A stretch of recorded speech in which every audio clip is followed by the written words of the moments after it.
Şu cuma kunida kimni taqdirida bir balo, bir musibat, yomonlik taqdiriga yozilib qolgan bo'lsa, mana shu kuni iltijo qilib, ey Rabbim, meni mabodo taqdirimda bir balo, bir yomonlik yozilib qolgan bo'lsa, o'shandan panoh bergin, o'sha baloyini menga ko'rsattirmagin deb shu juma kunida so'rasa, Alloh taolo egam shu kunning ulug'ligidan duolar qabul bo'ladigan o'sha baloyini menga ko'rsattirmagin deb shu juma kunida so'rasa, Alloh taolo egam shu Alloh taqdiridan haligi balo ofatni olib tashlar ekan.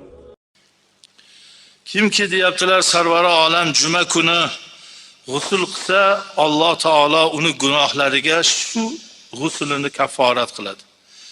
Va iza masha ilal juma kataballohu taala lahu bi kulli xutvatin ibadati 20 sana.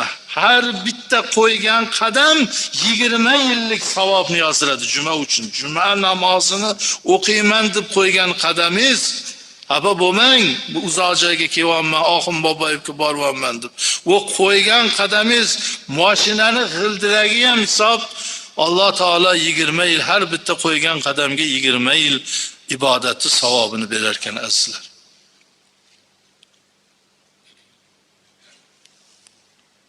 Fa iza sallal jum'ata ajru bi amali 100 sana. Juma namozini mukammal, xatosiz, birovga xalaqit bermay, ig'vo fitnasiz, dilozorliksiz juma namozini qoidasida qilib o'qib tugatgandan keyin 100 yillik ibodatni olaveradi. Allohning karami keng. Alloh banda emas, tugab qoladi. Ko'p berib yuborsam demaydi. Allohnikini hisobi yo'q. Allohning ne'mati, qudratini cheki yo'q. Ba'zilar yo shunaqa ham bo'lar ekan. Alloh Rahmonur Rahim. Bandasini shunchalik jumaga muhabbatini, jumani o'qishga shunchalik harakat qilganiga Alloh taologa ham berib yuboradi.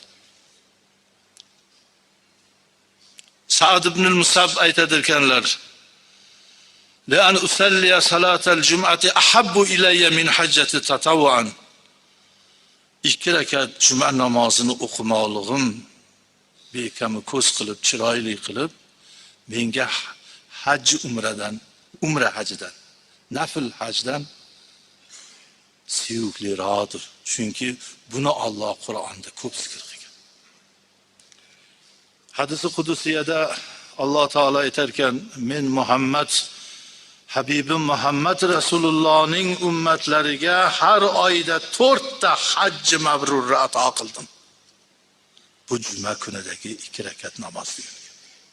Alloh har oyda 4 marta hajj mabrur. Hali bular nomai amalingizga yoziladi. Xafa bo'lmang borolmayotganlar. Mana shu jumaga muhabbatingizni qo'ying, hamma ibodat shuning ichida bo'ladi.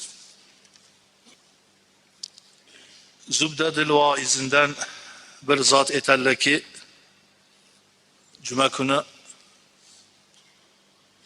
tegirmonga eshagimda un chiqazmoqchi bo'lib bir qop bug'doyni eshakka ortib tegirmonga bordimda, tegirmondan haligi bug'doyni shunday bir qopga tushirishi bilan eshagim qochib ketib qoldi.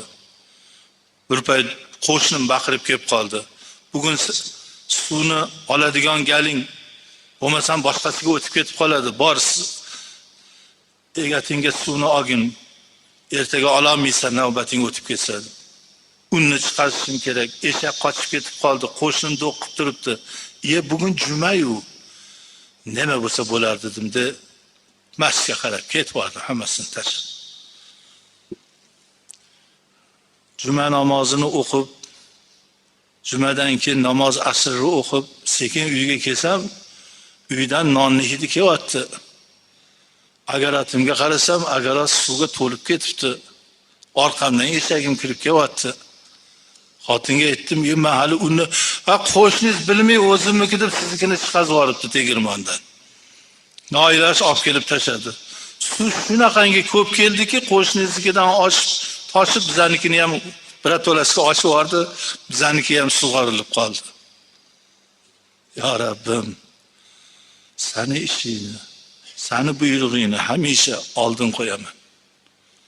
Seni buyrug'ingni oldin qo'ysam, meni ishlarimni o'zing to'g'irlab qo'yar ekansan. Biza ko'pincha Allohning ishlari, buyruqlarini eng oxirgi darajaga qo'yib qo'yamiz. O'shaning uchun ham ko'pda ish joyida chiqmay qoladi.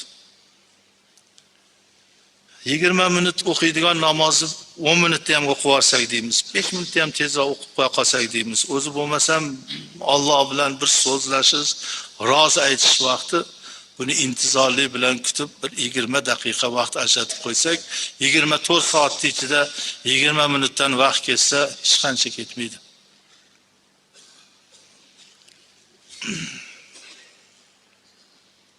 Malik ibn Dinar zamonlarida, Malik ibn Dinar zamonasida bir o't paras domlalari bor edi. 70'larda.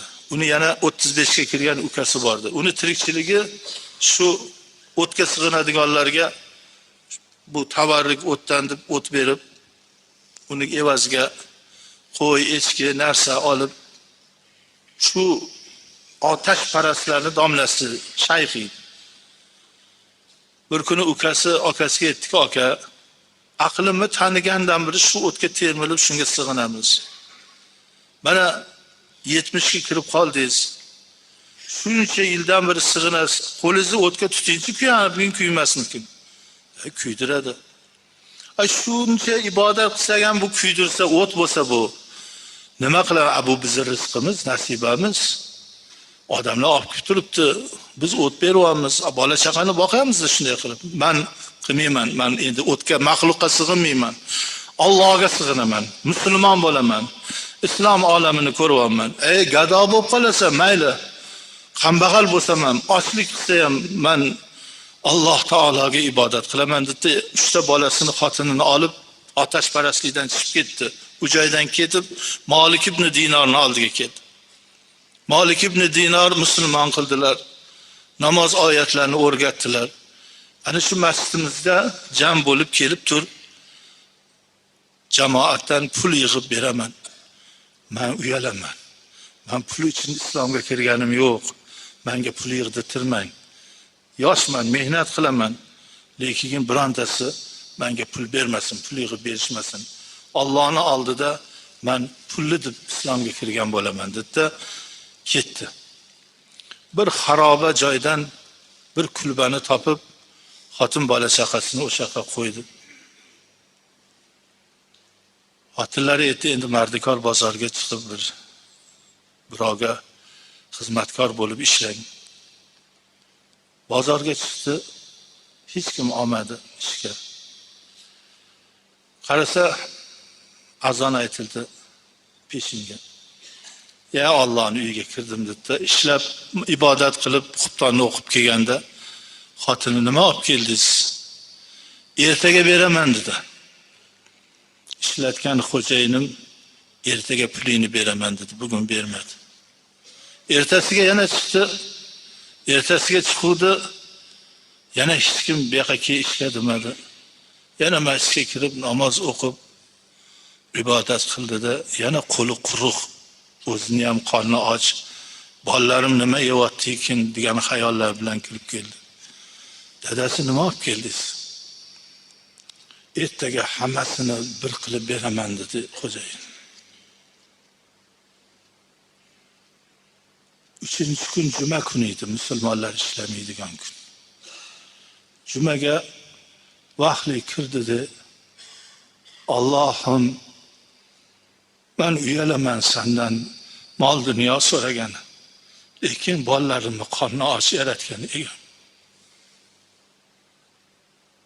Yana xotinim ham avvalgi dinim yaxshi edi deb butparast bo'lib ketishamikin deb qo'rqaman. Yaratgan Alloh, sen yagonasan, sen qodir Allohsan. Meni sharmanda qilma Allohim. Meni sharmanda qilmagin, o'zing yetkazgin, hojatimni ravon qilgin. Men bu yo'ldan qaytmayman. Men o'zim bo'lganimda ochdan o'lsam ham mayli edi. Lekin 3 ta norasida bolamga biron quruq qo'l bilan kirmay egam.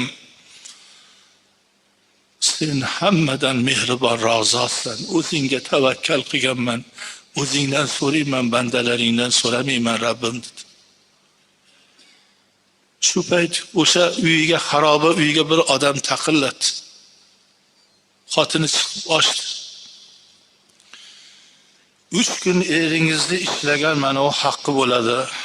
Bugun juma kuni hamma narsa ortig'i bilan beriladi deb 1000 dinar tillo tangani tutqazib ketdi.